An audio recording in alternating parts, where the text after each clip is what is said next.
पहले आप लोग पूरा वीडियो को देखें, वीडियो अच्छी लगे तो वीडियो को शेयर कर देना। महाकुंभ मेले में हजारों की संख्या में पुलिस फोर्स को तैनात किया गया, फिर भी भगदड़ जैसी स्थिति देखने को मिली। यहाँ पे लाशें पड़ी हुई थी, कोई पूछने वाला नहीं था। मलबे में से लाशें निकल रही थी। हजारों लोग घायल हुए, दर्जनों लोग मारे गए, सैकड़ों लोग अपने घर से दूर हो गए। और सबसे बड़ी बात कि वहां पर उत्तर प्रदेश के मुख्यमंत्री योगी आदित्यनाथ ने मुसलमानों को बैन किया हुआ था। जो भी मुसलमान वहां पे नजर आता तुरंत उसे उठा करके जेल में डाल दिया जाता। बावजूद भी वहां पर चोरी, डकैती, छेड़खानी जैसी घटनाएं सामने आ रही थी। भगदड़ हुआ, हजारों लोग मारे गए, सैकड़ों लोग अपने परिवार से बिछड़ गए। लेकिन वहीं दूसरी तरफ 30 लाख से ज्यादा लोग हज करने पहुंचे थे सऊदी अरब में। फिर भी वहां पर ना कोई VIP कल्चर लगाया गया, ना कोई अलग से लाइन, चाहे वो अरे भाई वहाँ पर 30 लाख नहीं, मुझे जहाँ तक पता चला है 1 करोड़ 10 लाख लोग थे वहाँ पर। दुनिया का सबसे अमीर इंसान क्यों ना हो, अगर उसे हज करने जाना है तो उसे गरीब वाले लाइन में ही जाना होगा।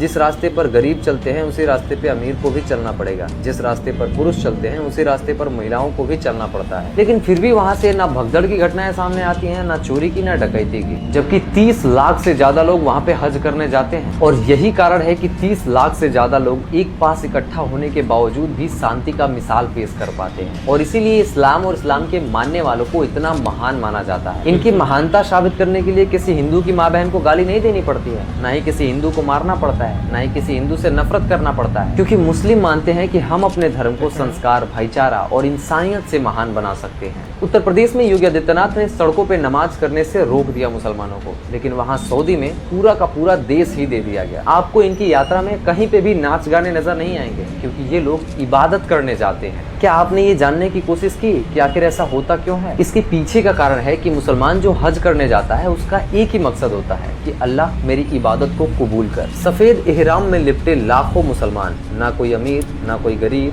ना कोई राजा, ना कोई रंग, हर जुबां पे बस एक ही तालबिया, लब्बैक अल्हुम्मा लब्बैक, यानी मैं हाजिर हूँ ये अल्लाह, मैं हाजिर। भीषण गर्मी, 50 डिग्री का पारा, लेकिन हाजियों की अकीदत के सामने मानो मौसम भी सजदा कर रहा हो। साल 2026 की दुनिया का सबसे बड़ा आध्यात्मिक यात्रा हज की सोमवार से औपचारिक शुरुआत हो चुकी है। सभी यात्रियों को एक स्मार्ट वॉच दी गई है, जिससे कि उनका BP, शुगर मापा जा सके और वो एक दूसरे से दूर होकर आसानी से मिल जाएं, इसलिए उसमें SOS सिस्टम भी लगाया गया है। मैं शुक्रिया अदा करना चाहूँगी अपनी गवर्नमेंट का, जिन्होंने माला में मोती पिरोए हैं और बहुत खूबसूरती से वो यहाँ आके बिखर गए। बड़ा अच्छा लग रहा है यहाँ। और मेरे अंडर में लगभग 133 हाजी हैं, सभी मुतमईन हैं। मैं सभी का फीडबैक ले रही हूँ अल्हम्दुलिल्लाह। 2-4 कमियां देखे सब जगह रहती हैं, लेकिन अभी तक कोई बड़ी शिकायत नहीं सुनने में आई है। सभी हाजी माशाल्लाह तंदुरुस्त हैं। BP, शुगर या थायराइड की प्रॉब्लम्स आजकल आम हैं। इसके अलावा कोई मेजर इशू किसी के साथ कुछ नहीं है, सभी मुतमईन हैं। ये जो आपने हाथ में बांध रखी है स्मार्ट वॉच, इसके बारे में थोड़ा बताइए। पहली बार हज कमेटी की तरफ से भारत के हाजियों को ये दी गई है, क्या क्या इसमें फैसिलिटीज है? हाँ, मैं कहना चाहूँगी हज कमेटी ने इस बार ये नई शुरुआत की है कि सभी हाजियों को स्मार्ट रिस्ट वॉच दी गई है। इसमें इमरजेंसी के लिए बटन दिया गया है, SOS बटन। अगर हाजी कहीं खो जाते हैं, मिसप्लेस हो जाते हैं कहीं, या वो बीमार हैं, उन्हें इमरजेंसी चाहिए, वो इस बटन को प्रेस करेंगे। थोड़ा सा इसको दिखाइएगा। ये स्मार्ट वॉच है, सभी हाजियों को दी गई है। सभी हाजियों ने एहराम पहन लिया है, जो बिना सिले कपड़े होते हैं। इस दौरान सऊदी अरब ने सुरक्षा, AI तकनीकी और मेडिकल सुविधाओं के बड़े इंतजाम भी किए हैं। सऊदी अरब के पवित्र शहर मक्का में मंगलवार 26 मई 2026 से हज यात्रा की शुरुआत हुई। कल रात से लगभग 24,000 बसों के जरिए 15 लाख से अधिक हाजियों को मक्का के होटल मीना तक पहुँचाया गया। अगले 5 सालों तक सभी हाजी यात्री मीना के विशाल तंबू शहर में ठहरेंगे, जहाँ हज के मुख्य धार्मिक अनुष्ठान पूरे किए जाएंगे। इस साल भारत से 1,75,025 यात्री सऊदी अरब पहुंचे हैं। आप ये जो मीना है ये तंबुओं का शहर है, एक तरह से लाखों तंबू हैं यहाँ पर, टेंट हैं। आप देख सकते हैं सामने जो है मेट्रो भी जा रही है।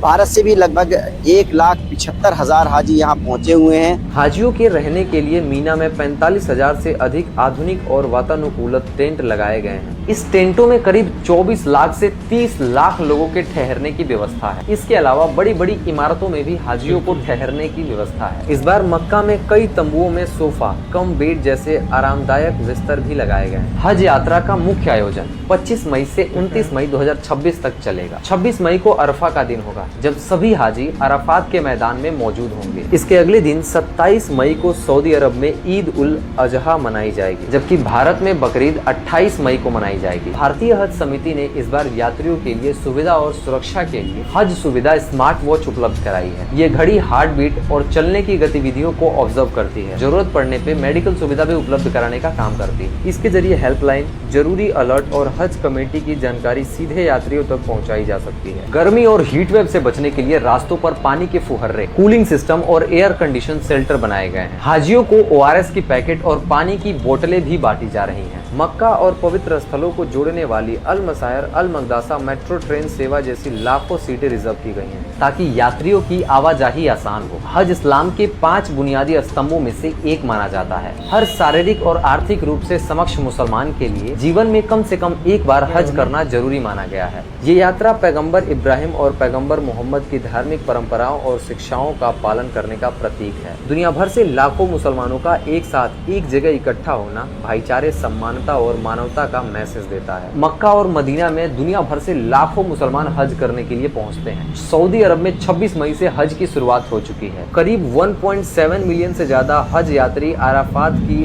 अहम रस्म पूरी करने के बाद मुजदलिफा में रात बिताई। हज के दौरान मक्का में रूहानी माहौल देखने को मिल रहा है। जुल्हिज्जा के 9वें दिन सूरज डूबने के बाद यात्री अराफात से रवाना हुए। उन्होंने पूरा दिन नमाज, दुआ और अल्लाह को याद करने में बिताया था। हज मक्का और इसके आसपास के पवित्र स्थानों जैसे मीना, अराफात और मुजदलिफा में किया जाता है। ये सभी सऊदी अरब में है। जिस इस्लाम को बदनाम करने के लिए कुछ नफरती लोग दिन रात तुले हुए हैं, आज वही इस्लाम पूरी दुनिया में इंसानियत की मिसाल पेश कर रहा है। और यही इंसानियत हम हिंदुओं को भी सीखना चाहिए। मैं ये नहीं कह रहा कि हिंदुओं में इंसानियत नहीं होती या डिसिप्लिन में नहीं रहते या महाकुंभ गलत था, इस चीज को कभी नहीं कहता। लेकिन इस्लाम से जो चीजें हमें सीखने की जरूरत है वो है शांति। पूरी दुनिया के मुसलमान एक जगह इकट्ठा हो रहे हैं, 30 लाख से ज्यादा मुस्लिम, लेकिन ना तो कोई किसी की माँ बहन को गाली दे रहा है, ना धक्का मुक्की, ना चोरी डकैती और ना ही किसी महिला के साथ दुर्व्यवहार किया जा रहा है। पता है क्यों? क्योंकि ये लोग इस्लाम को मानने वाले हैं। हम आपके प्यार और इंसानियत भरे हज के लिए शुभकामनाएं देते हैं। हम भगवान से ये प्रार्थना करते हैं कि हम सभी के अंदर यही प्यार और इंसानियत बनी रहे। आप सभी मुसलमान भाइयों को बकरा ईद की ढेरों सारी शुभकामनाएं। वीडियो अच्छी लगी हो तो लाइक, शेयर, फॉलो जरूर करें। वीडियो अच्छी लगी तो वीडियो को शेयर कर देना और मुसलमान होने के नाते अल्हम्दुलिल्लाह ज़रूर बोलना। अल्हम्दुलिल्लाह हम मुसलमान हैं।